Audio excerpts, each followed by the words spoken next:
Sa dugang mga balita sa Negros kag Panay, mangin kaupod ta si Adrian Prietos. Adrian? Yes, Jers, mga kapuso, madamo kini salamat. Lalaki nga ginapahayag nagpakalimos, nagpamilit nga magsulod sa isa ka dental clinic sa Bacolod City. Pagpanulod-sulod sa mga nagpakalimos sa mga establishmento ginatutukan na sa otoridad. Yaring balita nga itong gintutukan. Masako mga staff sa isa ka clinic sa Barangay 38 Bacolod City sang tinalikdan niya March 28 sang hinali kuno nagsulod ang isa ka lalaki nga ginapahayag nagapakalimos. Sunod sa isa ka staff, ginatagan pa sini sa tinapay apang ginhaboy sini. Makita sa sini nga video nga nagatindog sa kilid sang treatment room ang lalaki. Ginsaway ini sang gwardiya apang nagapamilit nga magsulod sa kwarto.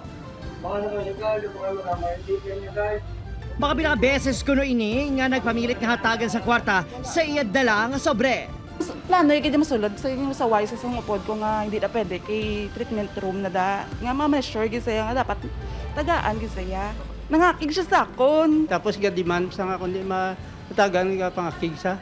Hindi kuno amo ini ang unang ation nga nagapanulod-sulod ang lalaki sa mga establishmento. Ayun, kapamilit ko siya kapangayo kayo sa mo. Nagkasala-sala bla sir. O dapat kina siya sa wayon kagano sir i-report or papuliyon sa iya lugar. Wala na, ginreport sang tagdumalahan sa kapulisan ng insidente. Sunod sa Anti-Mendicancy Task Force sa Bacolod City LGU, madamo na support nga napalabot sa ila talatapan angod sa puwersa nga pagpakalimos sang nasambit nga lalaki. Amo gid complain about sa certain lang nga amo sina nga person bala nga individual. Bumayara siya kuno something balisong kung hindi maghatag ginapaho, gina-threat niya. Posible kabahin kuno ini isang grupo sa mga badyaw nga nagaliho-liho sa syudad.